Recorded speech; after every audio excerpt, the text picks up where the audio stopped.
ایک صاحب ہیں، وہ کہتے ہیں کہ میں نے سنا ہے اولیاء اللہ قبر سے بھی تربیت کر رہے ہوتے ہیں، مگر کیسے کوئی سمجھائے؟ تو آدمی سمجھنے کے لیے تیار ہو تب نا بھائی سمجھائے، ایسے کیسے کسی کو سمجھائے؟ سمجھنے کے لیے کوئی تیار ہی نہیں ہوتا ہے، صرف فتویٰ دیتے رہتا ہے، تو کیسے کوئی سمجھائے گا؟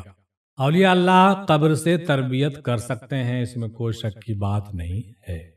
کیوں کہ اولیاء اللہ جو ہوتے ہیں عام انسان نہیں ہوتے ہیں، ان کی روحیں بیدار ہوتی ہیں، وہ عالم ارواح میں موجود بھی ہوتے ہیں، اور قبر میں ان کا ایک کہا جاتا ہے کہ جثہ موجود ہوتا ہے، بلکہ یوں کہیں کہ قبر میں بھی وہ بذات خود موجود ہوتے ہیں۔ تو جو شخص مرا ہی نہیں، جو زندہ ہے، اب تو بار بار سوشل میڈیا پر بھی آتا ہے کہ فلاں قبر کو اکھاڑ کے دیکھا گیا، کفن بالکل سلامت تھا، اللہ اکبر اللہ اکبر۔ یہ تو اب کرامت ہو گیا جو دنیا جان رہی ہے۔ تو بھئی اب تو سب لوگ جان گئے کہ اولیاء اللہ قبر میں سڑتے گلتے نہیں ہیں، بلکہ زندہ ہوتے ہیں، حیات ہوتے ہیں اور لیٹے ہوئے ہوتے ہیں، ہے نا؟ تو جب انسان قبر میں لیٹا ہوا ہے، زندہ ہے، تو کسی کی تربیت کیوں نہیں کر سکتا؟ یہ بالکل آسان بات ہے اس بات کو سمجھنا۔ جب آپ کے دادا حضور، ہمارے دادا حضور زندہ ہیں، لیٹے ہوئے ہیں، تو ہماری تربیت کیوں نہیں کر سکتے ہیں؟ وہ جب بھی جاگیں گے کچھ نہ کچھ رہنمائی کر دیں گے، ان کو جگانے کی ضرورت ہے۔ بس وہی چیز یہاں پر بھی ہے کہ جو لوگ اللہ والوں کی تربت کے پاس کہیے کہ جو چلا کرتے ہیں یا وہاں پر بیٹھ کے محنت و مشقت کرتے ہیں، یقیناً ان کے روحوں کو جگانے میں کامیاب ہوتے ہیں۔ جب ان کی روحیں جو ہیں جاگتی ہیں اور اس بندے پر توجہ فرماتی ہے، تو یقینی طور سے اس بندے کی رہنمائی ہو جاتی ہے۔ امید ہے کہ یہ میرا مثال سمجھ میں آپ کو آ گیا ہوگا، ہے نا؟ اولیاء اللہ قبر سے بھی تربیت کر رہے ہوتے ہیں، اور یہ تو ہو گیا کہ باطنی طور سے آپ نے ان کو جگایا، آپ پر ان کی توجہ ہو گئی، وہ آپ کی رہنمائی کر رہے ہیں، آپ کے قلب و جگر میں وہ باتیں پیدا ہو رہی ہے۔ پھر روحانی طور سے بھی خواب میں آ کے بہت سی باتیں آپ کو سمجھائی جا سکتی ہے، آپ کی تربیت کی جا سکتی ہے، آپ کی تربیت کی جاتی ہے، اور کیا جانا کوئی بہت بڑی بات نہیں ہے۔ مثال کے طور پہ میں آپ کے سامنے حاضر ہوں، میں نے مکمل 30 سال تک دادا سرکار میں مہندی رحمۃ اللہ علیہ کی باطنی تربیت حاصل کی ہے۔ میں مکمل 30 سال تک باطنی طور سے خوابوں میں آ کے مختلف چیزیں بیان کرنا یہ بہت آسان ہے ان لوگوں کے لیے۔ ایک بار کی بات ہے، میں اپنے ذکر اذکار کو جمعرات کے دن میں کرنا شروع کر دیا۔ میں نے اپنے ذکر اذکار کو جمعرات کیا کرتے تھے کہ اپنے کاروبار اور دکان کو بند کر کے اپنے گھر پہ چھٹی منا کر کے دن میں جمعرات کو ذکر اذکار کثرت سے کرتے تھے۔ ہوا کیا کہ اسی اثنا میں جو ہے دادا حضور خواب میں تشریف لائے، اور انہوں نے کہا کہ نہیں، ایسا مت کرو، دن میں زیادہ ذکر کرنے کی کوئی ضرورت نہیں ہے، قطرہ قطرہ سے دریا ہوتا ہے، یعنی کوئی بھی گھڑا قطرہ قطرہ سے ہی بھرتا ہے، اسی لیے اپنے مقرر وقت پر جو بھی کر سکتے ہو تھوڑا تھوڑا کیا کرو، اس کو زیادہ کرنے کی ضرورت نہیں ہے۔ اسی دن سے میں نے دن میں ذکر کرنا بند کر دیا، میں مقرر وقت پر مغرب کے بعد ہی اپنا ذکر کرتا تھا، اور بہت ہی قدر قلیل طریقے سے کرتا تھا، جیسا ہم کو انسٹرکشن ملا۔ اسی طریقے سے بعض جگہوں پر بھی جہاں پر کوئی بات کبھی پوچھنی ہوتی ہے یا ان کو زیادہ ضروری ہوتا ہے بتانا، تو وہ خواب میں تشریف لے آتے ہیں، کچھ باتیں ہم کو اشارتاً بتا دیتے ہیں، کچھ باتیں ہم کو سمجھنے کے لیے چھوڑ دیتے ہیں۔ تو یہ ہوئی بات ہم نے اپنی رکھی ہے۔ کہنے کا مطلب یہ ہوا کہ جب اولیاء اللہ پردہ ہونے کے بعد ہم کو بصارت دے سکتے ہیں، ہم کو تربیت کر سکتے ہیں، تو کسی اور کو کیوں نہیں کر سکتے؟ بہت سارے ایسے ادہرن اور اگزامپل موجود ہے جو اللہ والے اپنے قبر میں جانے کے بعد بھی روحانی طور سے لوگوں کو تربیت کر رہے ہیں، آج بھی کرتے ہیں، ہمیشہ کرتے رہیں گے، قیامت تک کرتے رہیں گے۔ اب یہ بات یہاں پر ذکر کرنا بہت ضروری ہو گیا۔ بعض لوگ یہ کہتے ہیں کہ اب زمانہ بدل گیا، اب نبیوں کا دور نہیں رہا، اب ولیوں کا بھی دور نہیں رہا، نعوذ باللہ من ذالک۔ اب جو ہے کوئی کسی کی ہدایت نہیں کر سکتا، اب فلاں بن فلاں ہیں جو بس وہی ہے، ان کو پورے دین کا ٹھیکہ مل گیا ہے، اب وہی پورے کائنات میں رشد و ہدایت بانٹیں گے، قلب ذکر دیں گے. ایسا کچھ نہیں ہے. اس بات سے ہم ذرا بھی اتفاق نہیں رکھتے. صرف ہم ہی نہیں بلکہ کوئی بھی اولیاء اللہ اور کوئی بھی سلسلے کے لوگ اس بات کو تسلیم نہیں کرتے کہ رسول پاک کا زمانہ چلا گیا، اولیاء اللہ اب نہیں رہے، اب تعلیم و تربیت رسول پاک کی نہیں چلے گی. ایسا کہنا بہت غلط ہے. کیوں کہ قرآن قیامت تک کے لیے آیا ہے، رسول پاک کی مبوشیت قیامت تک کے لیے ہوئی ہے.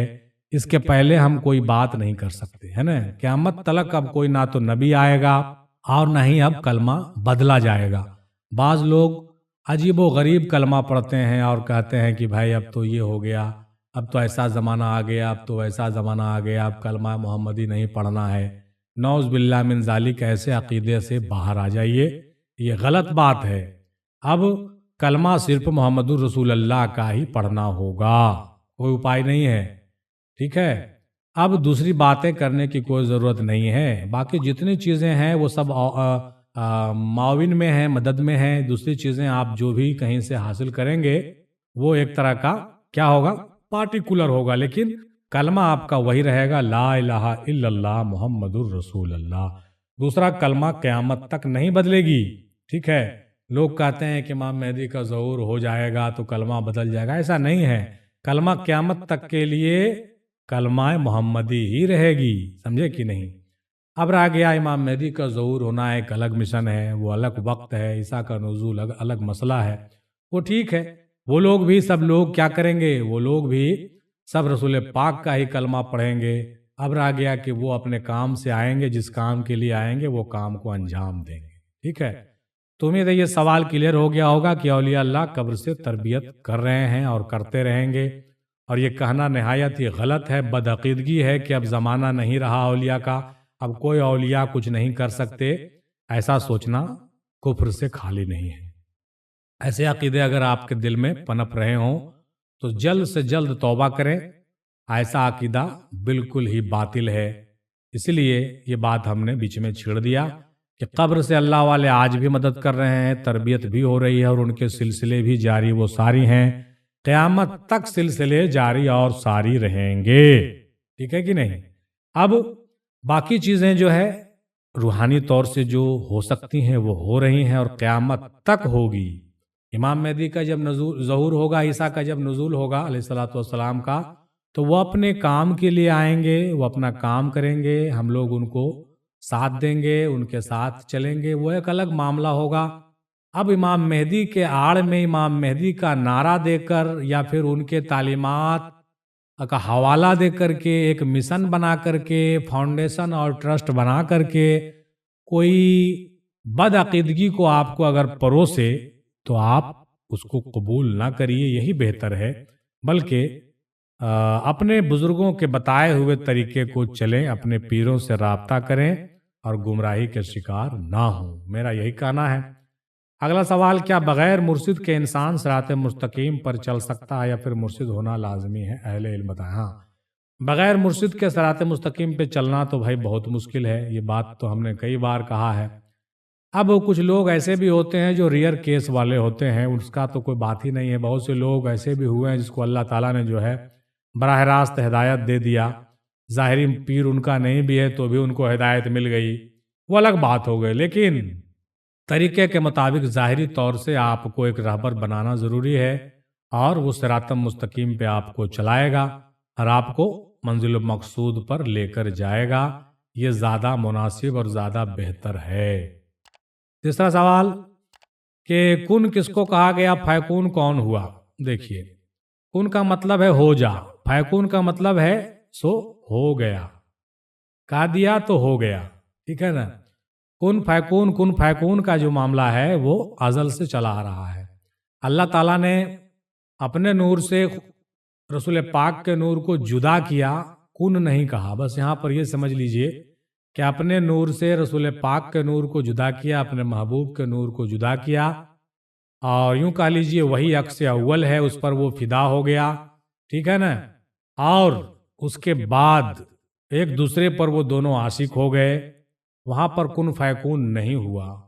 لیکن ایک دوسرے پر عاشق ہو گئے، اس کے بعد تیسری چیزوں کی جو وجود ہوئی ہے، تیسرا جو چیز پیدا ہوا وہ اس سے سارا کائنات پیدا ہوا، اور اس کائنات میں جتنی چیزیں پیدا ہوئی ہیں وہ سب کن فیکون سے پیدا ہوا۔ دادا حضور اس بارے میں اکثر و بیشتر کہا کرتے تھے کہ انسان کو اللہ تعالیٰ نے کن فیکون سے پیدا نہیں کیا، کیونکہ انسان کا تعلق اس کے راز اور بھید سے ہے، اس کے حبیب سے ہے، اس کے ذات و اصل سے ہے۔ یعنی کہنے کا مطلب کہ جتنی چیزوں کا تعلق ذات اور اصل سے ہے اس کو اللہ تعالیٰ نے کن فیکون سے پیدا نہیں فرمایا، بلکہ جس کا تعلق صفات سے ہے اس کو اللہ تعالیٰ نے کن فیکون سے پیدا فرمایا۔ امید ہے میرے اشارے سمجھ میں آ رہے ہوں گے کہ اللہ تعالیٰ نے اپنے نور کو خود سے جدا کیا اور اپنے محبوب کے نور کو مبوش فرمایا۔ اگر آپ کہہ دیں کہ ظاہر فرمایا تو زیادہ بہتر ہوگا، اور وہی عکس اول ٹھہرا۔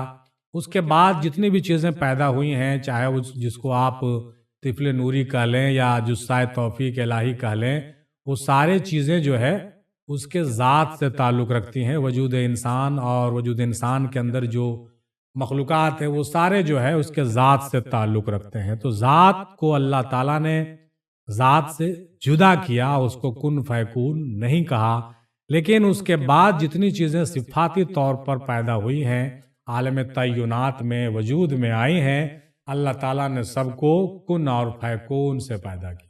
دادا حضور بڑے اچھے انداز میں، دیہاتی انداز میں کہا کرتے تھے کہ انسان کو اللہ تعالیٰ نے جو ہے کن فیکون سے پیدا نہیں کیا، انسان کو اللہ تعالیٰ نے اپنے دونوں ہاتھوں سے پیدا کیا۔ باقی مخلوقات، چرند پرند کیڑے مکوڑے، سب کو کن فیکون کن فیکون کن فیکون ہو جا ہو گیا، درخت ہو جا ہو گیا، پیڑ پودے ہو جا ہو گیا، پہاڑ ہو جا ہو گیا۔ مطلب تمام چیزوں کو اللہ تعالیٰ نے جیسا سوچا اور کن کہہ دیا، بس ہو گیا۔ صرف من میں سوچا کہ ایسا ہو جائے، بس ہو گیا۔ لیکن انسان کو کن فیکون سے نہیں بنایا، انسان کو اس نے بڑی محنت و مشقت سے پیدا کیا اور اس کا تعلق اپنے ذات سے رکھا، اور اس میں بڑے راز و بھید کی باتیں ہیں۔ اللہ عالم بالصواب۔ اللہ خیر الماکرین کے راز اور تحقیق بیان کریں۔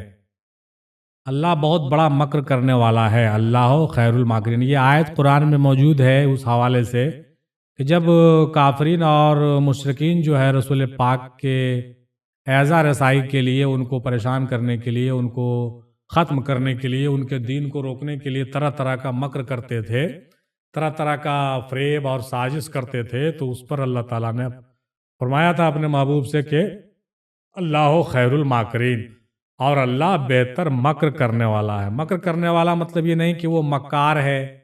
نیگیٹو سینس میں لوگ جو ہے، آج کے صوفیہ جو ہیں، 2 نمبر کے صوفیہ، وہ کہتے ہیں کہ اللہ تعالیٰ اپنے مکار ہے۔ ایسا کہنا مناسب نہیں ہے، ٹھیک ہے؟ جو نام نمود کے صوفیہ ہیں، جو اس طرح کی بات کرتے ہیں، یہ مناسب نہیں کہنا کہ ہم اللہ کے لیے یہ بات کہیں کہ اللہ بہت بڑا مکار ہے۔ نہیں، مکار سے مراد، ماکرین سے مراد یہ ہے کہ وہ تمام مکر کرنے پر غالب ہے۔ مطلب انسان جتنے بھی مکر کر لیں، جتنے بھی جو ہے چکما بازی کر لیں، سازش کر لیں، سب پر وہ حاوی ہے۔